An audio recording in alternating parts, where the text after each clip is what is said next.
Es el tema número 29 de Juan, es Juan 7 del 14 al 23 y el mensaje se llama 4 marcas de la correcta doctrina.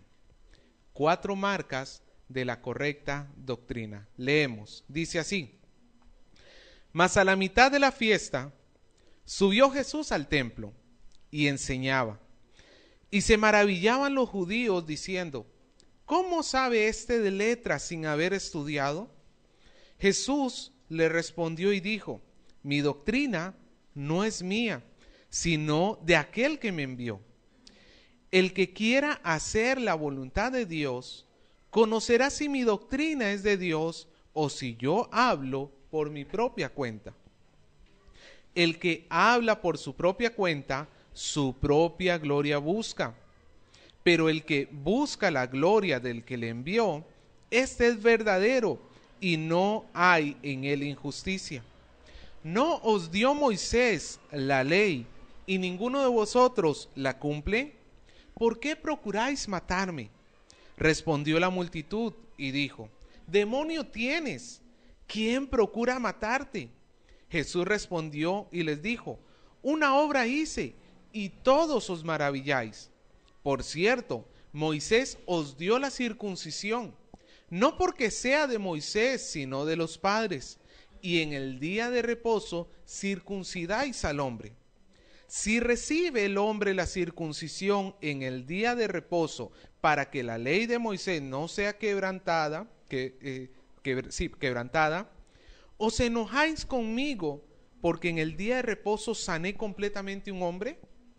No juzguéis según las apariencias, sino juzgad con justo juicio. Oremos. Señor, pedimos su ayuda. Estamos urgentemente necesitados de que usted nos enseñe su palabra.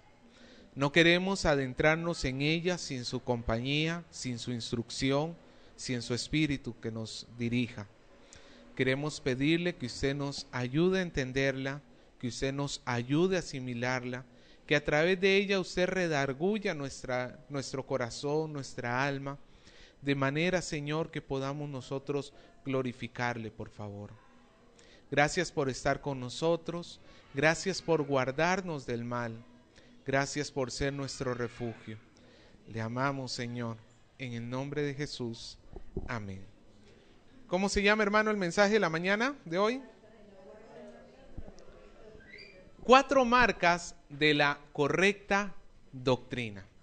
Ya habíamos visto la semana anterior que Jesús necesitaba subir a Jerusalén. ¿Alguien se acuerda cuál era el motivo por el cual Jesús iba a ir a Jerusalén? La fiesta de los tabernáculos. Estaba cerca la fiesta de los tabernáculos y Jesús no iba a subir exponiendo el plan de Dios, porque ya en Judea, en Jerusalén, los judíos querían matar a Jesús. Ya le tenían sicarios puestos, por decirlo así. Ya habían contratado, usted ha visto que ahora hasta por internet se logran contratar los sicarios. Pues así ya estaban los judíos. Bastaba que Jesús pusiera un pie en Jerusalén cuando le podía llegar la moto, porque usted ha visto que llegan en moto, ¿no es cierto? No, de broma, usted sabe que estoy parodiando un poco con el tiempo actual, ¿no es cierto? Jesús no subió cuando todo el mundo subió, porque de hacerlo, él se hubiera expuesto a que lo prendieran y a que lo mataran antes de tiempo. Aquí estamos a medio año antes de la Pascua cuando Jesús murió. ¿Ok? Faltan 6 meses todavía para que llegue el momento de la cruz. Y Jesús no va a adelantar los planes de Dios. Entonces él decide no subir cuando todo el mundo subía. Era una fiesta de 8 días. Y obviamente todo el mundo llegaba desde el día primero. Jesús decide subir después, ya cuando haya suficiente gente, ya cuando se hayan cansado de buscarlo, y también sube cuando la cantidad de gente que había hacía posible que ya no lo arrestaran, porque buena cantidad de gente apoyaba a Jesús.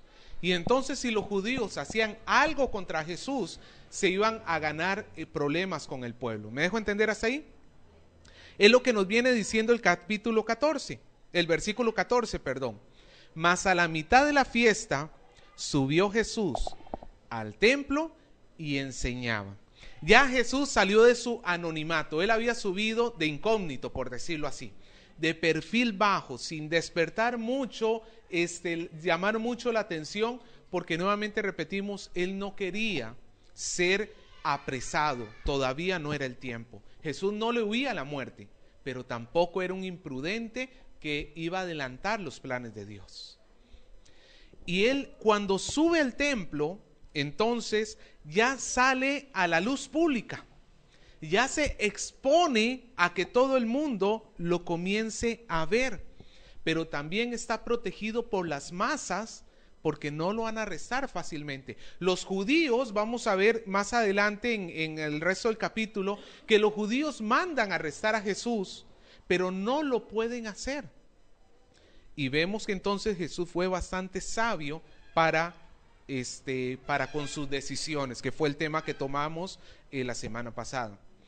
Jesús se para en el templo, o mejor dicho, la costumbre era sentarse en el templo y comienza a enseñar. Esto era propio de los rabís. ¿Sabe lo que es un rabí? Un maestro de la ley, pero no un maestro como los que nosotros imaginamos en los colegios, ahí enseñando en su pizarrón, que por sí maestro para nosotros no es una posición como de mucha honra.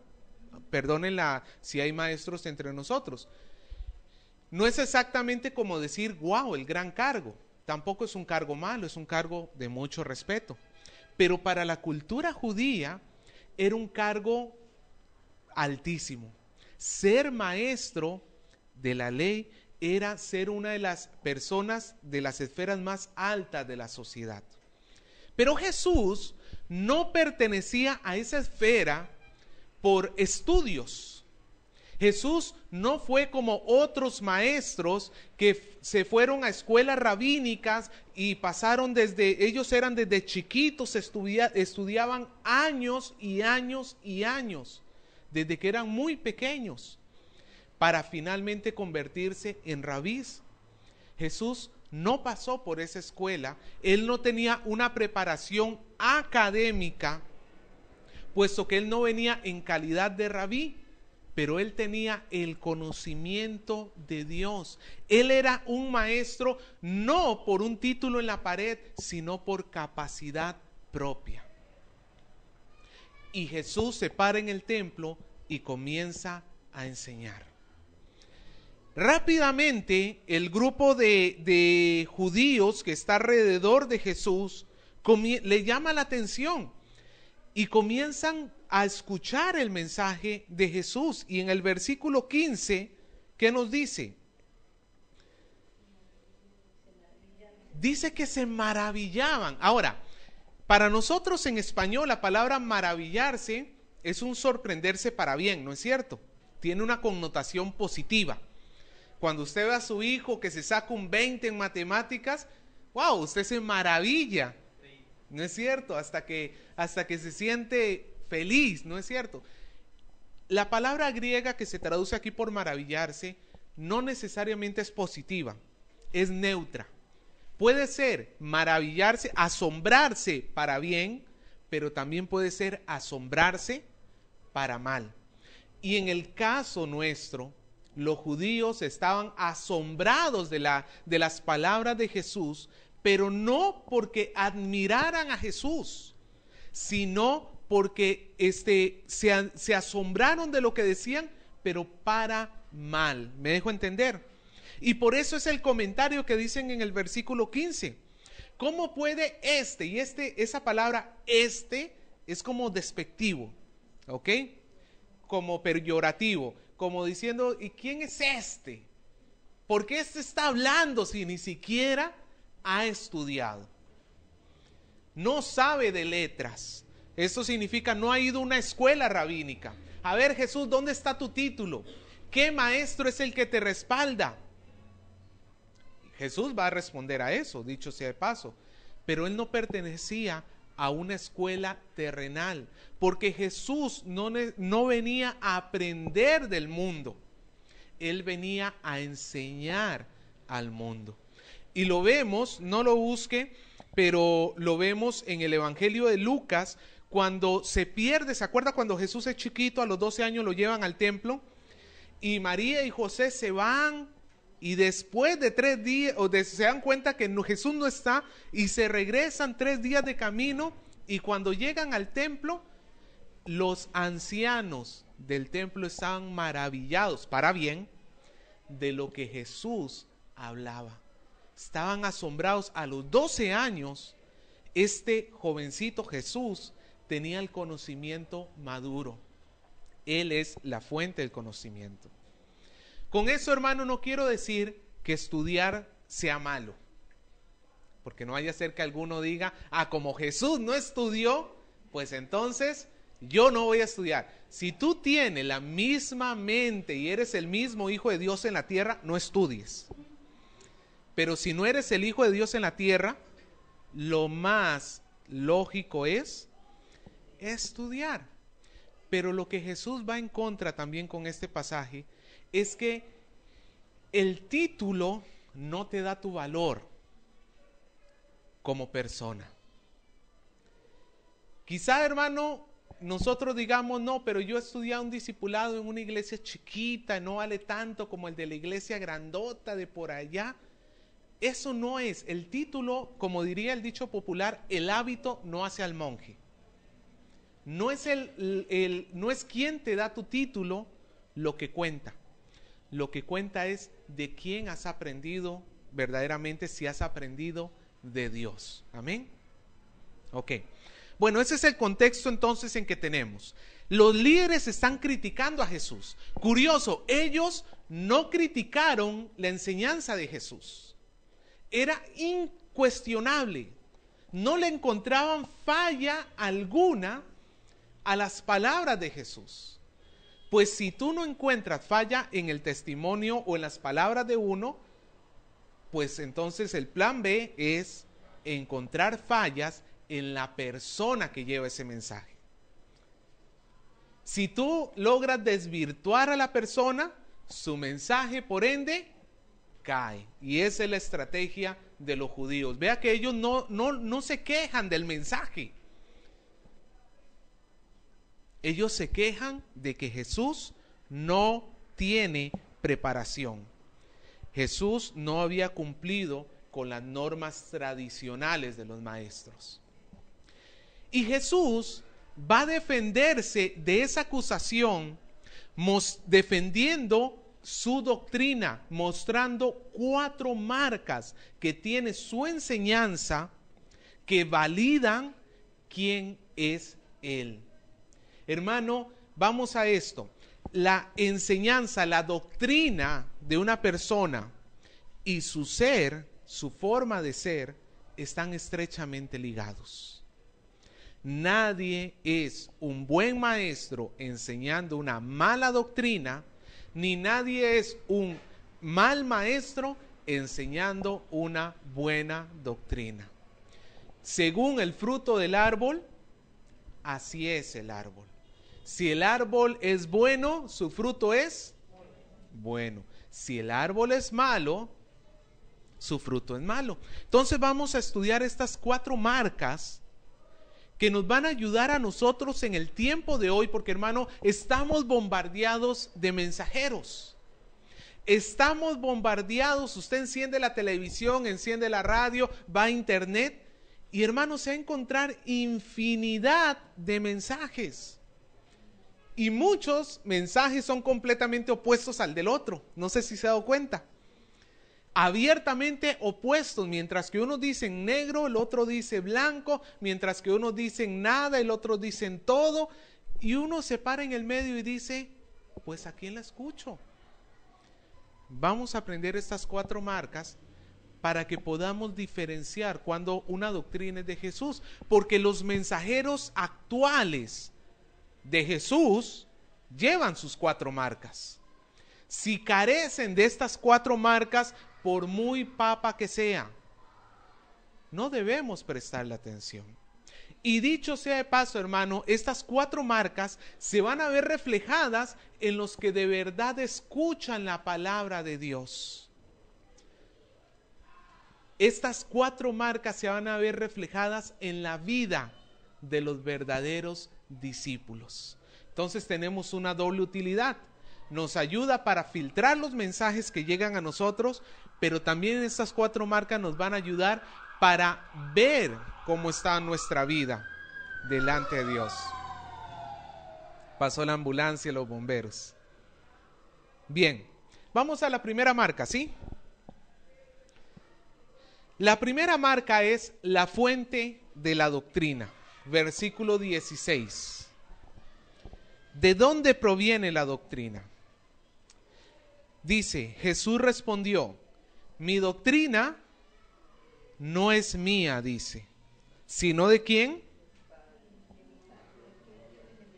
De aquel que me envió. Por todo el contexto que ya hemos venido viendo de Juan, no nos cuesta entender esa frase de aquel que me envió. Jesús ya la ha utilizado muchas veces. ¿Sobre quién se refiere? ¿Quién envió a Jesús? El Padre Celestial. ¿Ok? Entonces las palabras de Jesús pueden decir, mi doctrina no es mía, sino del Padre, que es el que me envió. ¿Ok? ¿Por qué es importante la fuente de una doctrina? La doctrina, hermano, estamos hablando de la enseñanza, pero más que simplemente un conocimiento, estamos hablando de la enseñanza que nos va a llevar a un estilo de vida. A eso es a lo que me estoy refiriendo como doctrina. Doctrina no es cuánto tienes en la cabeza, ¿ok? Sino en base a qué principios estás apoyando tu vida. Y tu forma de vivir va a ser correspondiente a la doctrina que has aprendido. ¿Se entiende ahí? ¿Sí? Bueno, espero que con el explicar se pueda aclarar un poquito más. Si yo aprendo mal, por ejemplo, sobre las ofrendas y creo que el dar ofrendas es como un intercambio con Dios y entonces, Señor, tú sabes, reprende al devorador porque aquí está mi sobrecito y Señor, tú sabes, sáname porque aquí está mi ofrenda. ¿Es correcta esa enseñanza? No, pero yo mi vida la voy a plasmar de acuerdo a esa enseñanza. Y cuando Dios no reprenda al devorador, cuando Dios no me sane, pues yo le voy a reclamar a Dios porque yo pensé que Dios iba a actuar. ¿Me dejo entender? Una mala doctrina nos va a llevar a un mal entendimiento sobre Dios y a malas prácticas en nuestra vida. La doctrina, por eso es importante, la fuente de donde proviene la doctrina que escuchamos determina el contenido de la doctrina. Jesús dijo, la doctrina que yo les traigo no es mía. Cuando los judíos estaban acusando a Jesús y le decían, ¿quién es para que venga a hablarnos? Era como estarle diciendo, tú no tienes preparación alguna, lo que vienes a decirnos son tus propias opiniones, son lo que tú piensas, lo que tú crees, lo que tú en tu mentecita supones que debe ser. Pero Jesús les dice, no es mi doctrina, sino que la doctrina que yo tengo es, ¿de quién? Del Padre que me envió. ¿Cómo saber que la doctrina de Jesús provenía del Padre? Un filtro básico y elemental que podemos utilizar hasta el día de hoy es viendo que las palabras de Jesús estén en armonía perfecta con lo que Dios ya ha revelado en las Escrituras.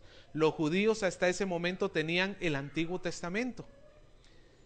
Ya tenían, de los 66 libros de la Biblia, ya tenían 39, más de la mitad. Ellos ya tenían material suficiente como para saber qué decía Dios. Pues si las palabras de Jesús estaban en oposición a lo que decía la Torá, Pues entonces significaba que habían dos fuentes diferentes en las palabras. Eran dos mensajes diferentes, de dos fuentes diferentes. La Torá venía de un mensaje, pero la voz de Jesús, las enseñanzas de Jesús venían de otra fuente, porque no concordarían. Pero si las palabras de Jesús concuerdan con lo que hay en las Escrituras, significa que son dos aguas que brotaron de una misma fuente. Porque una misma fuente no puede dar agua dulce ni agua salada, tomando prestado la analogía que utilizó Santiago. Esa es una de las marcas que nosotros tenemos para diferenciar a los mensajeros. La fuente tiene que ser Dios, y si la fuente es Dios, su mensaje está en consonancia, está en armonía, no está en oposición a lo que ya está revelado en las Escrituras. Y esto es tremendamente importante para el día de hoy, donde, hermano, por la gracia de Dios, aquí nunca se nos ha metido. Una vez se nos quiso meter un profeta. Cuando quiso meterse al instituto bíblico, eso le estoy hablando hace cuánto, como 6 años, vino una pareja, me acuerdo, y que uno era profeta.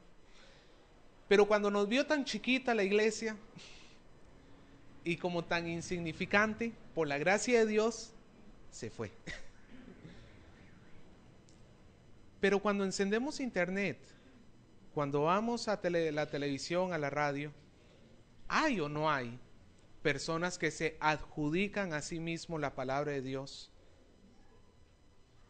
Pero si vamos a su fuente, están negando la palabra de Dios.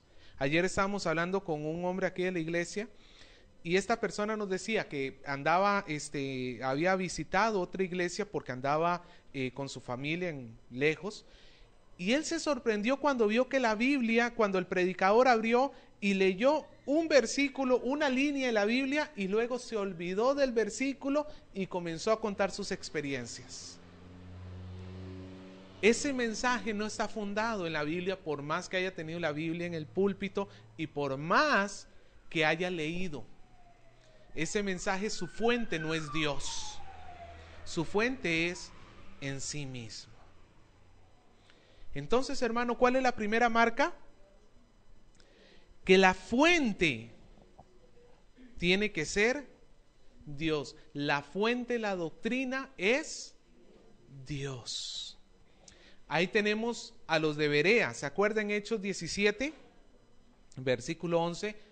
Cuando Pablo llegó a Berea después de haber sido sacado por los judíos de Tesalónica, él empezó a enseñar a los judíos de Berea. Y lo interesante es que dice que ellos iban a las Escrituras. No se creían lo que Pablo les decía así porque sí, porque es San Pablo.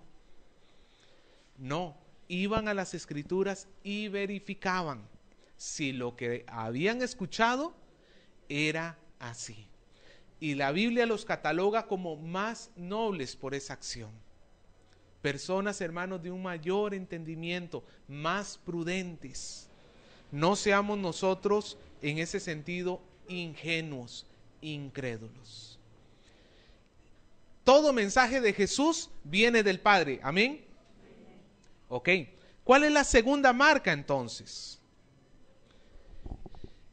Ya vimos la fuente, la doctrina. La segunda marca sería el fin de la doctrina. El fin de la doctrina. Versículo 17. Dice: el que quiera hacer la voluntad de Dios, conocerá si la doctrina es de Dios o si yo hablo por mi propia cuenta. Vea, ¿quiénes son los que van a poder, según este versículo, diferenciar si la doctrina es de Dios o no es de Dios? Los que obedecen la voluntad de Dios. ¿Cuál es el fin de la doctrina? La obediencia a Dios. ¿Cuál es el propósito que lleva toda enseñanza que parte de Dios? ¿Cuál es el propósito? La obediencia a Dios. Dios es la fuente pero Dios también es el fin. Yo aprendo de Dios en un proceso de Dios para mí, para que ahora yo ponga mi vida en obediencia a Dios, que es un proceso de mí hacia Dios. ¿Se deja entender el círculo? ¿Sí? Ve, hermano, Dios permite y es posible diferenciar entre un falso maestro y un verdadero maestro. Pero esto solo es posible para aquellos que se acercan a la Escritura con sinceridad, para aquellos que se acercan a la Escritura para aprender de ella. Porque muchos verdaderamente se acercan a la Escritura, a la Biblia, para criticarla o para justificar sus malas acciones.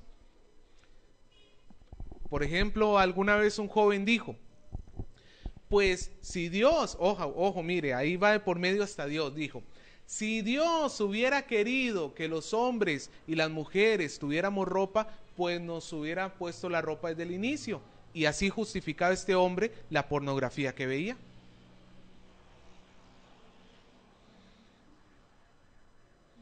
Él utilizaba argumentos bíblicos, entre comillas, pero no a fin de obedecer a Dios, sino para, de alguna manera, justificar su desobediencia a Dios. Muchos van por ahí criticando la Biblia, van a la Biblia para justificar sus propios actos, van a la Biblia pero no se acercan con sinceridad, no hay un deseo en ellos de obedecer a Dios. ¿Cuántos quieren aprender a diferenciar entre la verdadera y la falsa doctrina? ¿Cuál es el deseo que tiene que haber en tu corazón? El desear obedecer a ellos. ¿Por qué? Porque ellos tienen el Espíritu Santo. Que si no el Espíritu Santo es el que nos mueve para que nosotros seamos obedientes a Dios. La palabra de Dios dice que Él pone el querer como el hacer. Yo tengo que tener cuidado, hermano. Si lo que yo estoy escuchando puede ser palabra de Dios, puede provenir de Dios, pero yo tengo que tener cuidado si lo que termino haciendo es otra cosa que no sea obediencia. Si lo que yo termino haciendo es criticando al pastor, este pastor es muy payaso, ¿cómo se pone a hablar esas cosas en este siglo? No, este pastor son puras opiniones personales, como le dijeron a Jesús. Puras opiniones personales. ¿Sabe por qué los judíos no podían diferenciar si la palabra de Jesús era de Jesús o era de Dios? Porque ellos no estaban queriendo obedecer a Dios. Ellos obedecían a sus tradiciones, pero no obedecían a Dios. Si ellos hubieran querido obedecer a Dios, hubieran podido encontrar en Jesús la verdad. Por eso Jesús dice, el que quiera hacer la voluntad de Dios, conocerá si la doctrina es de Dios o si hablo yo por mi propia cuenta. Hermano, quiero que entienda una cosa. El propósito del Evangelio no es tu bienestar. No como el mundo piensa que es el bienestar. Muchos siguen a Jesús para tener dinero, para tener salud, para tener amor. Ahí están las tres cosas, ¿no es cierto? Salud, dinero y amor. Y van siguiendo a Jesús por eso. Pero Jesús dijo, el que quiera seguirme, tome su cruz, niéguese a sí mismo y sígame. Pregunto, ¿eso es cómodo o es incómodo? Eso es terriblemente incómodo. ¿La obediencia a Jesús va a ser fácil para la carne? No. Para nada, va a ser difícil para esta carne, pero para el espíritu es un deleite.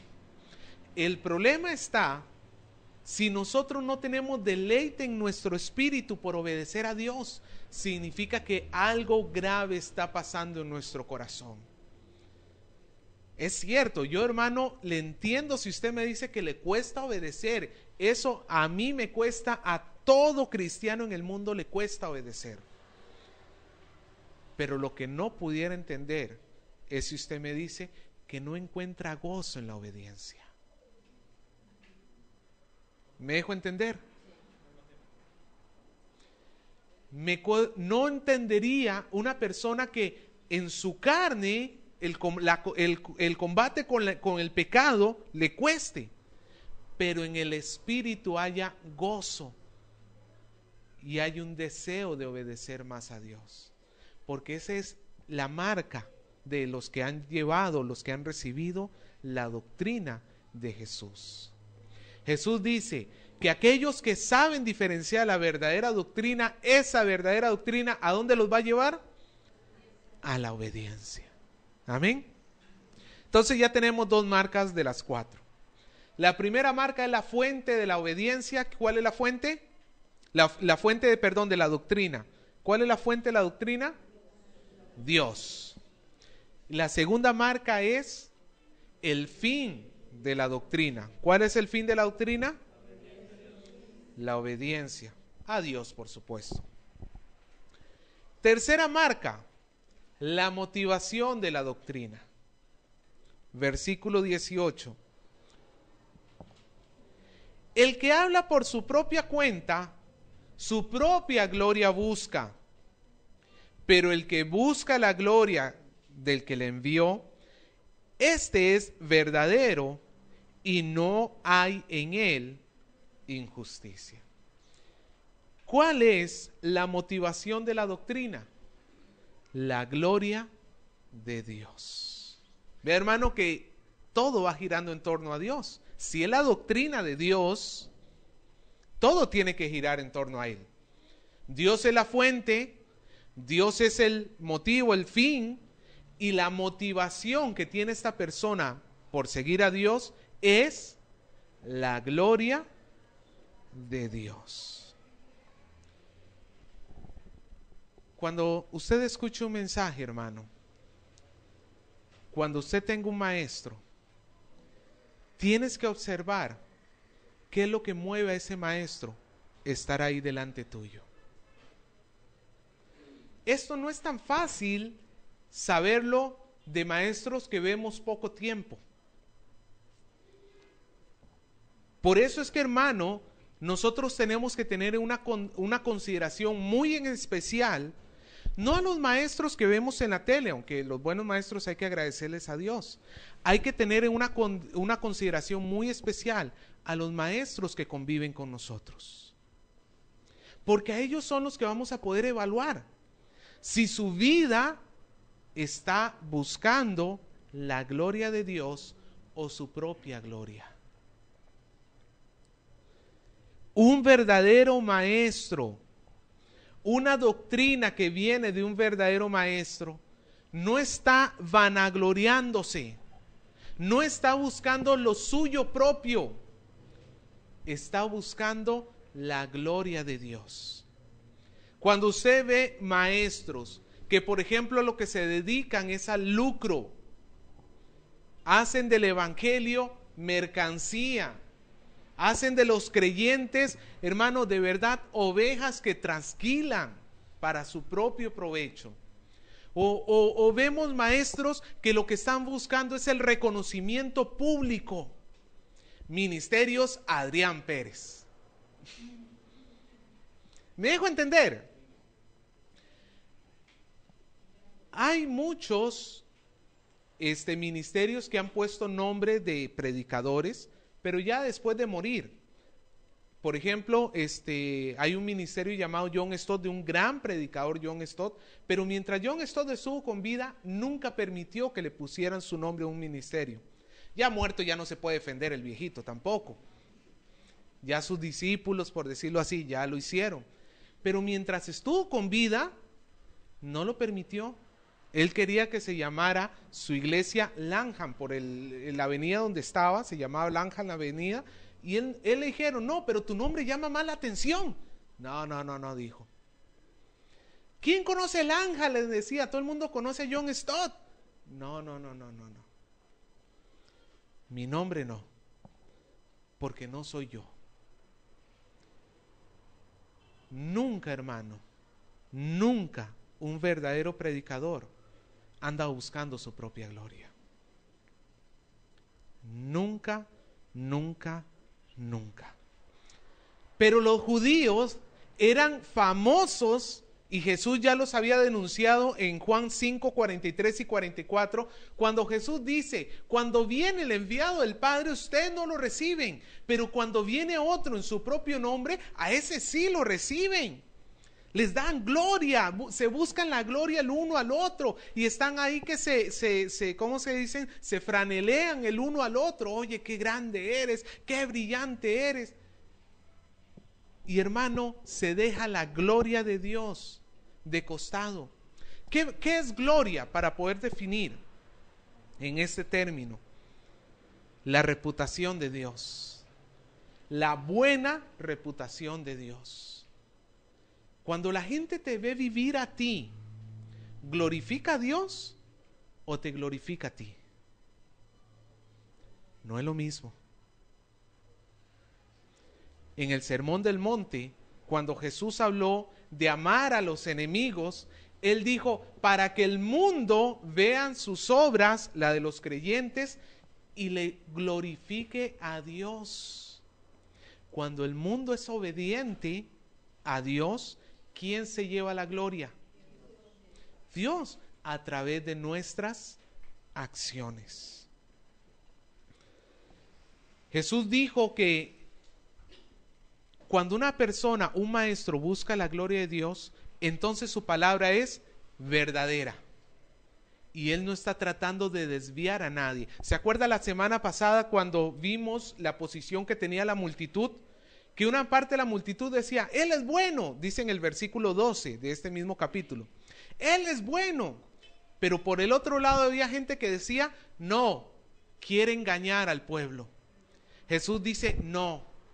El que viene buscando la gloria de Dios no hace injusticia, no hace fraudes, no está ahí para descarriar al pueblo, está ahí para que Dios sea glorificado en medio de su pueblo. ¿Por qué? Porque está llevando a su pueblo a la obediencia, y cuando el pueblo es obediente a Dios, el nombre de Dios es glorificado. Cuando el pueblo, cuando hermano, cada uno de ustedes, incluyéndome a mí, cuando todos nosotros vivimos en una vida en obediencia a Dios, el nombre de nuestro Dios es glorificado. Pero cuando nuestra vida está en oposición a Dios, el nombre de Dios es blasfemado. La pregunta es, ¿traes honra o traes deshonra a Dios con tu vida? Vea lo importante de la doctrina. Buena doctrina, doctrina que se origina en Dios, que me lleva a la obediencia, la consecuencia inevitable es la gloria de Dios. Pero una doctrina errada que me lleva a la desobediencia, la consecuencia es la blasfemia del nombre de Dios. Y llegamos a la cuarta marca, el corazón de la doctrina.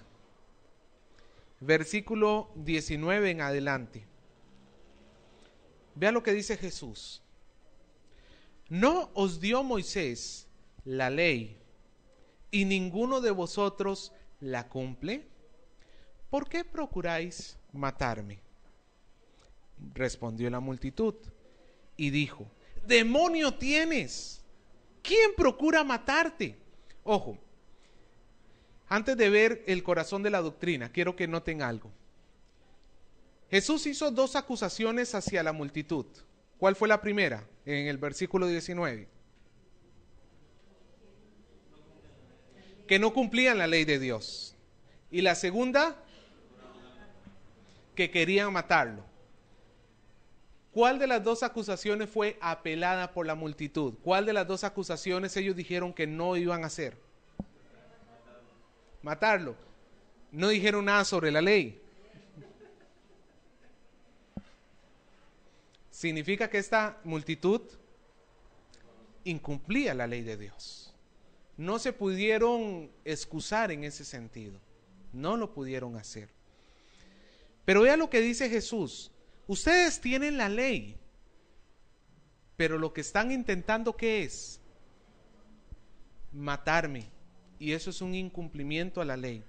¿Por qué? Alguno dirá, pero la ley dice que había que matar a los falsos maestros. Sí, pero Jesús no era ningún falso maestro. Ellos estaban llenos de odio y de rencor. Todo lo contrario a lo que debía producir la ley en el hombre. El corazón de la ley, hermano, no es el odio y el rencor. El corazón de la ley es el amor. Diga conmigo, el amor. El corazón de la ley es el amor. Y vea cómo Jesús justifica su accionar. Versículo 21. Jesús dice, una obra hice, y vosotros y todos os maravilláis. Nuevamente aquí maravillarse no es en un sentido positivo, sino negativo. ¿Por qué? ¿Cuál será esta obra que Jesús está diciendo acá? Por los versículos que vienen a continuación nos damos cuenta que Jesús se refiere a la sanidad del paralítico de Betesda. ¿Se acuerda? Cuando Jesús sanó a aquel paralítico en el estanque de Betesda, ¿qué día era ese día que recibió la sanidad? Era día de reposo. Era día de reposo. Y entonces Jesús dice, versículo 22, por cierto, dice, Moisés les dio la circuncisión. ¿Qué es la circuncisión?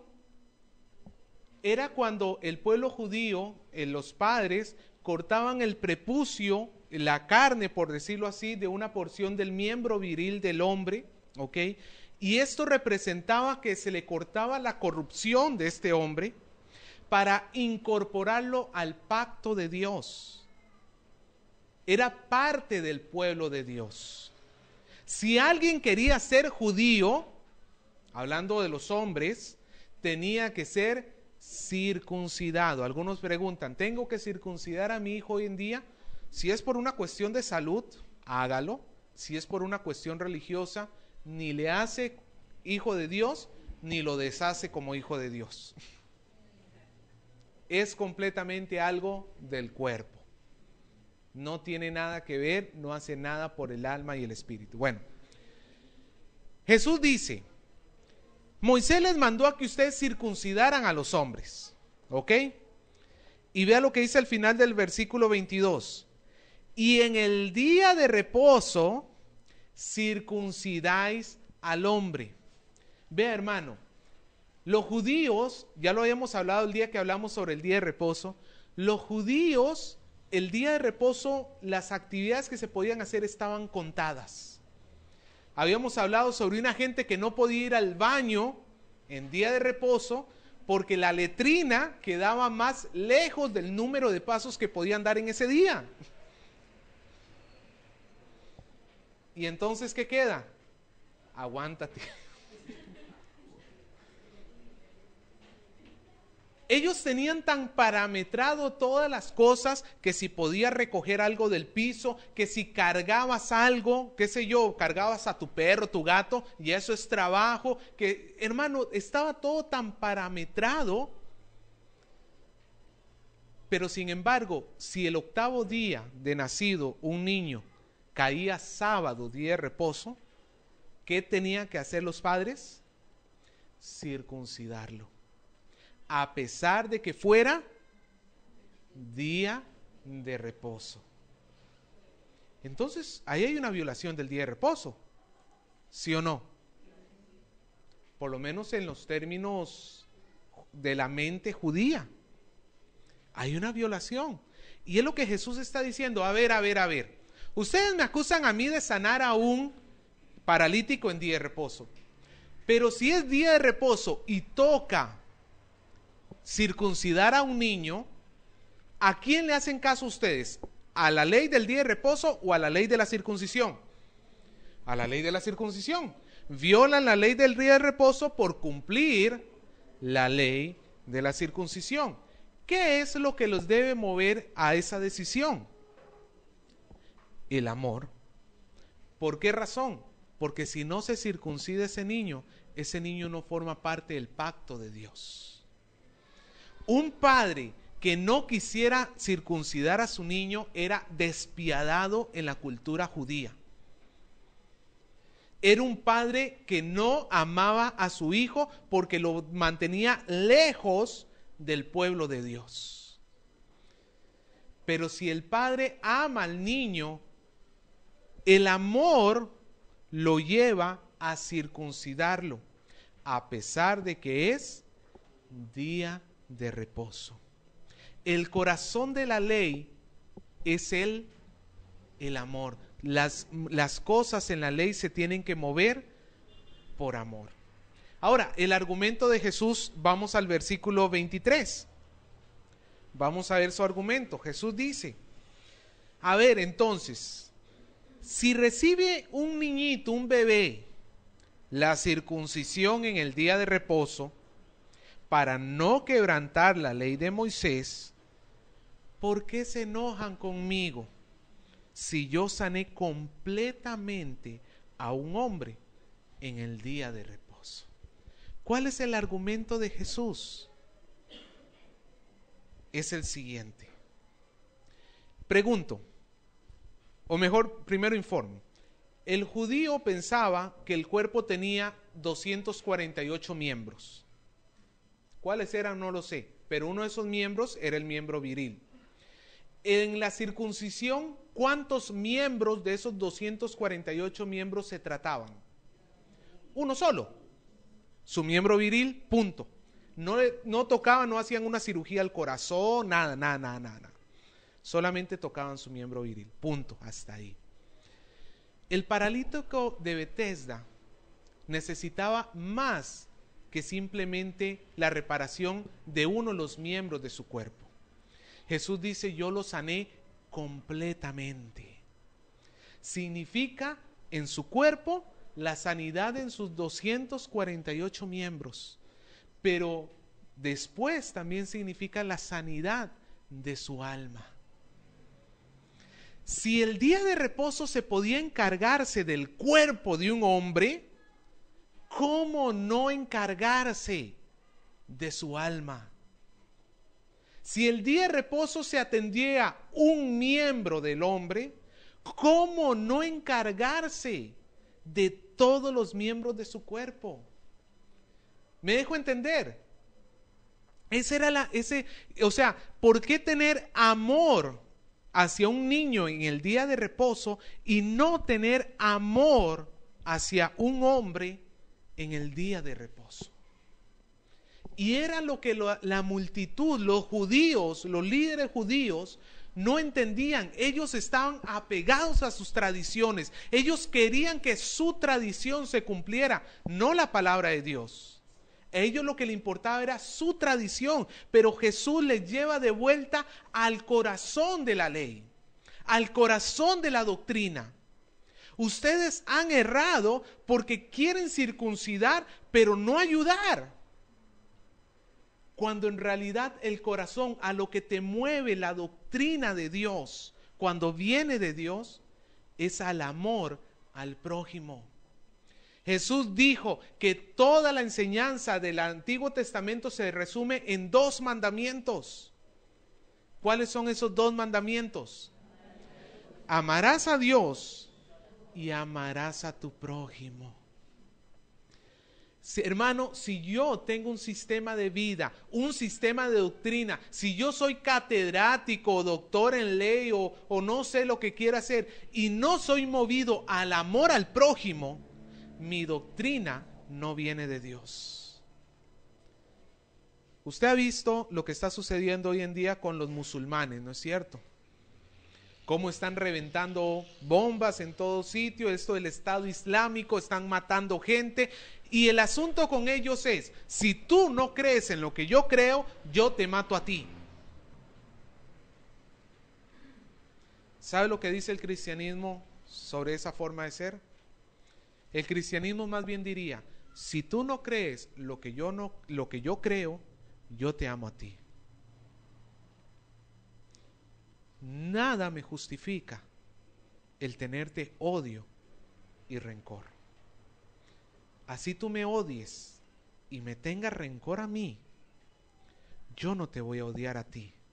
Si tú necesitas mi ayuda en el día de tu angustia, no llevaré tu carga 1 milla, la llevaré 2. Si me pides que me quite mi túnica, lo haré. Si veo que estás caído, te levantaré. Hermano, la pregunta es, ¿hacemos nosotros eso por nuestros enemigos? Si con gozo lo hacemos por nuestros amigos, difícilmente lo hacemos por nuestros enemigos. Pero si hiciéramos caso a la doctrina de Dios, nos daríamos cuenta que el centro, el corazón de la doctrina no es cuánto conoces, sino cuánto vives. Algunos son muy escrupulosos para obedecer a Dios en pequeñas cosas, pero cuando llega el gran acto de amor al prójimo, ahí sí es cierto que no. No, porque Señor, tú sabes, Él es el hombre que me hizo tanto daño. Es mi papá, usted sabe, Señor, todo lo que me ha hecho en mi vida. La verdadera doctrina de Dios proviene de Dios, lleva la obediencia a Dios, da gloria a Dios, porque el centro de esa doctrina es el amor. Si no hay amor en nuestros corazones, no hay verdadera doctrina en nosotros. Si el amor no es lo que nos conmueve y nos lleva a orar y llorar y servir al prójimo, no hay verdadera doctrina en nosotros. Somos religiosos como los judíos, los fariseos que estaban acusando a Jesús. Entonces Jesús dice en el versículo 24, para terminar, no juzguen según las apariencias. Ustedes me juzgan a mí porque no tengo un título de un seminario. No juzguen según las apariencias. Juzguen con justo juicio. Si ellos hubieran juzgado con justo juicio, el dedo acusador no hubiera sido hacia Jesús, hubiera sido hacia ellos mismos. Quien estaba incumpliendo la ley no era Jesús, eran ellos mismos. La gran pregunta, hermano, es, no juzgues según la apariencia. La gran pregunta es, ¿hay doctrina en ti verdaderamente? ¿Estás tú siguiendo la doctrina del Señor? Que se origina en Dios, busca la obediencia a Dios, lleva la gloria a Dios y su base es el amor. ¿O tú lo que sigues es la gloria de los hombres en apariencias de piedad? No juzgues según lo que pueden ver tus ojos. Juzga con justo juicio, con lo que la palabra te dice que es cierto. Olvídate si el pastor tal o cual te dijo que tú eras ya un hijo de Dios o no sé. No cuenta lo que otros te han dicho, cuenta lo que la Biblia nos dice. Es mejor que nosotros hoy juzguemos con justo juicio quiénes somos nosotros.